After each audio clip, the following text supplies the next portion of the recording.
Okay, guys, I'm going to help you answer your question about the different types of volcanoes. And let me just kind of refer to what you need.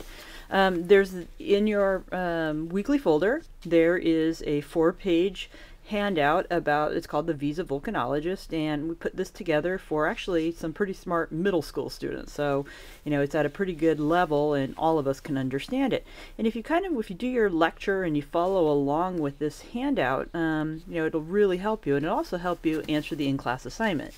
The other thing I'm going to refer to, and I printed this out in a larger scale, you guys don't have to, is this kind of cool picture. It's one of the last slides in the volcano lecture. And, you know, when I'm asking you to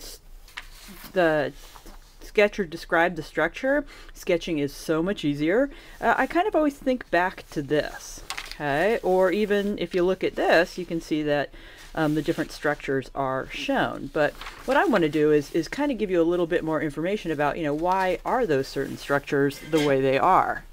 All right, well, it asks you to sketch a shale volcano. And if you remember, a shale volcano is really low-lying like this. You've got a lot of lava, so when it asks you about volume, remember, large volcanoes need large volumes of lava. You can't make a big volcano if you only have a little lava. Now, this specific lava is basalt, and it's thin and runny.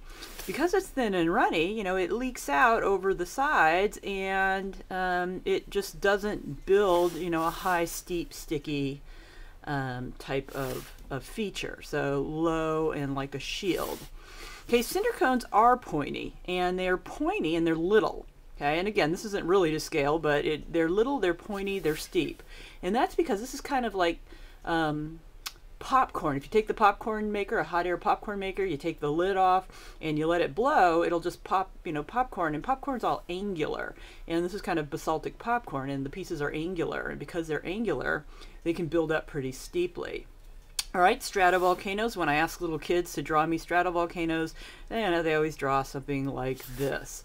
And again, stickier lava, very large. This is tiny. These things, you know, relatively tiny.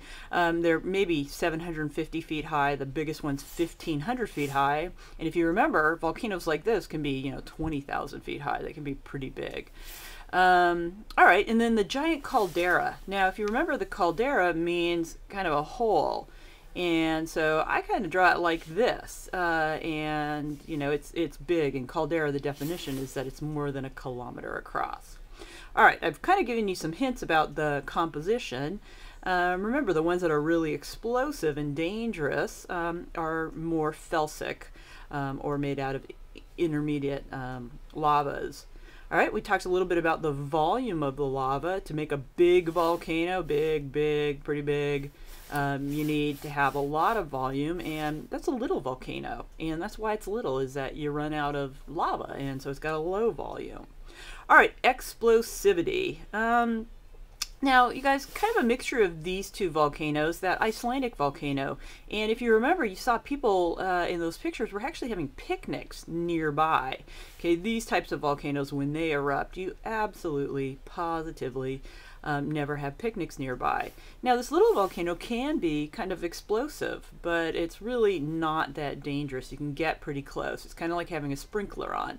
You stay away, you know, from the edge of the sprinkler where the water is coming out. But the sprinkler is much larger than these two. In fact, you don't want to be within 50 miles of an erupting gray volcano, and you wouldn't want to be within probably 1,000 miles of a pink volcano, which is what creates the giant caldera.